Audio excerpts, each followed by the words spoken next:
You know how they say don't judge a book by its cover? Yeah, just throw that entire concept in the trash, at least for this movie. Why? You see, most movies will try to go the mysterious route when they are titling their movies, like Tangled, Frozen, or maybe the town that it takes place in, like Zootopia, or simply the name of the pivotal or main character, like Coco, or Cinderella, or Shrek, and so on and so forth. But the name of the movie in question today felt like an afterthought in the sense that the title describes exactly what the movie is about: K-pop Demon Hunters. You should definitely judge it by the cover because it quite literally is the cover. It's like if Frozen was named Super Emo Princess with Hidden Ice Powers and Sister and Friends. This was quite risky because there is a certain reception or perception that the general public has when they see or hear the word K-pop. They picture generic poppy music in a foreign language, synchronized pretty boys and even prettier girls with heavy makeup and over-the-top outfits, skinny physique, and extremely dedicated fan bases, passionate fan bases. And people don't usually gravitate towards this perception. So sadly, to say the least, that is why anything that is labeled K-pop has only existed in a subgenre, at least until recently. I bet even as the studio was approving the making of this movie or animation, they were hoping to just satisfy that niche market. Maybe to fill a quota, it's apparent, or maybe can be assumed by the lack of marketing. So how did an animation with no marketing about a niche interest become not only the most viewed movie on Netflix, beating movies like Red Note and Deadpool,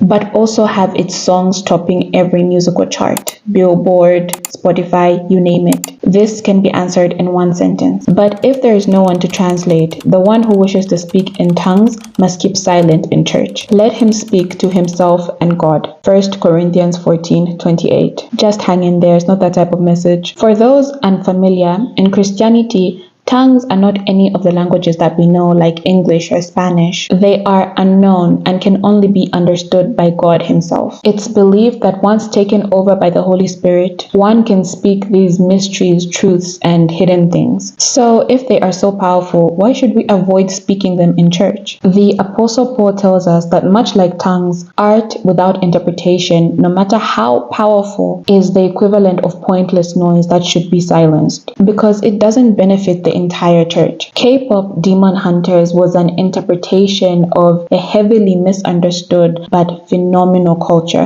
which is K-pop. The translation of a different art, culture, and language, both literally and philosophically. For so long, only those dedicated enough went out to seek the interpretation, but this movie made it that everyone is able to understand.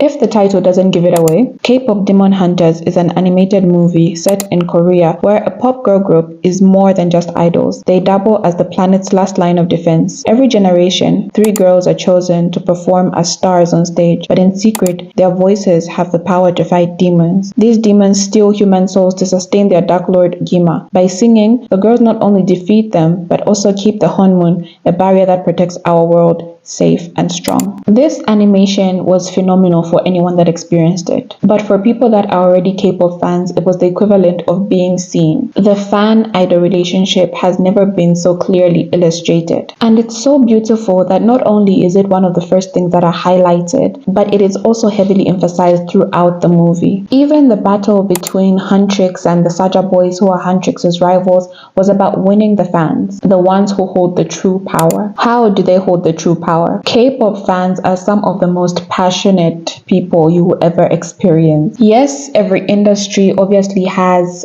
fans, but in other industries there is a clear separation between artist and fan. In K-pop, it doesn't quite feel that way. In one of the beginning scenes, we see fans stating who their favorite or their bias from the group Huntrix is, and each fan resembles the characteristics of the member that they are mentioning. They narrate their stories as if they know them, because in some huge capacity, they do. K-pop is not just about music, it's about integrated content. For every song, there is a music video, a dance practice, a behind the scenes. During promotions, they do game shows, music shows, documentaries. In their spare time, they have vlogs, they are active on social media, interacting with their fans, they have series. They also do lives, which are super casual. Jungkook of BTS has washed and folded laundry, cooked, done karaoke, and even slept on live broadcasts. So when the fans speak like they know these people, it is because they have seen them in so many settings that it feels like they do. And this relationship does have the potential to be one-sided, but it doesn't seem so. In the plane scene, while Bobby, their manager, is telling them that they're late for their show via FaceTime, some fans grab his phone and start talking to the girls. They are having the same reactions and feelings as the fans that they are talking to. They cry with them, they laugh with them, and they even have honest reactions to the fans' decisions. This is true to life, at least from what is seen. Idols will mention their fandom name when accepting an award in the same capacity that they mention their parents or their friends. They will cry when they read the letters their fans sent them. They have these cute meet and greets where the interactions with them and their fans look like two old friends having a conversation. The relationship seems very mutual. They feed off of each other's energy.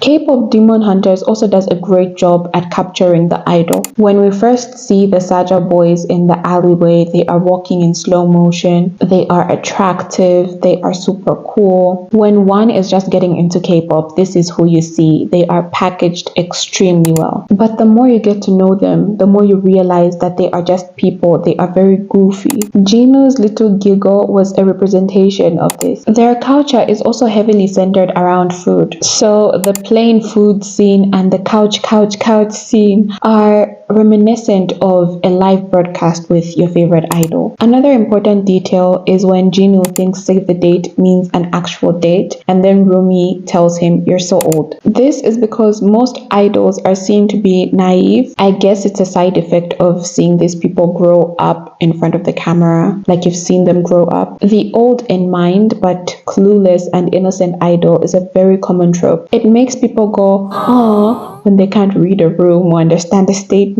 They are also very respectful. That's why this scene is so hilarious, because when an idol is giving a full bow, fans will go in the comments, they will go on a comment fest talking about how respectful and how kind this idol is. They are also pretty animated, so this frame rate and also animation in general was the best way to capture or portray K-pop idols. The introduction and the progression of the Saja boys was a great way to show how an ordinary person will experience their K-pop music journey. I'll give BTS as an example. The first songs you will hear, like Soda Pop, are probably Boy With Love and Dynamite, which are very bubblegum, feel good, and catchy pop. Extremely colorful and incredibly sweet. But as you go deeper into the rabbit hole, you realize this is far from their usual or original sound. They made this colorful type of songs just like Soda Pop to cheer up the fans and also to attract them. They actually started with hip hop and are very influenced by it. They have introspective lyrics that can be quite dark. When it comes to aesthetics and sounds that are similar to Idol by the Saja boys, we have songs like Run, Dang, Boy in Love, and so many more. Also, there are a lot of songs that are produced, like a lot of known and loved K-pop songs that are already produced. Just as a bonus detail, BTS has a song called Pied Piper, and people call this the good twin of Idol by the Saja boys in terms of messaging. Unlike Idol, which tells you to completely idolize the Saja boys, Pied Piper says even though you are obsessed, you have to balance your life and live. But in the end, they are still calling you to listen to their flute and be hypnotized. Because of such a wide range of genres covered by groups like BTS, you find that their fan base has people of all ages and all genders, just like we see in K-pop K-pop Demon Hunters. There is something for everyone. Another thing is when reactors that have never seen a K-pop concert were reacting to the Saja Boys performing Idol, and they were saying if this was happening in real life, we would all have questions about why they were floating. But those that have had even a taste of a K-pop concert know that they will make it possible. And true fans were mentioning groups that they know could eat the concept up, because K-pop concerts are extremely over the top. The theatrics, the special effects, the outfits, the camera movements and angles, the choreography. Attention is paid to every detail. Another detail that I was really happy to see was the integration of both English and Korean in all the songs, just like normal K-pop songs. Everyone had the chance to experience only being able to sing half of the song and still enjoying it. A bonus experience is that people fell in love with the rappers like Baby Saja and Zoe because they are so cute, but it really contrasts their powerful rap. They are baby faces but with distinguishing voices. These are similar to Suga of BTS, Felix of Stray Kids, Jennie of Blackpink, and Kokona of XG.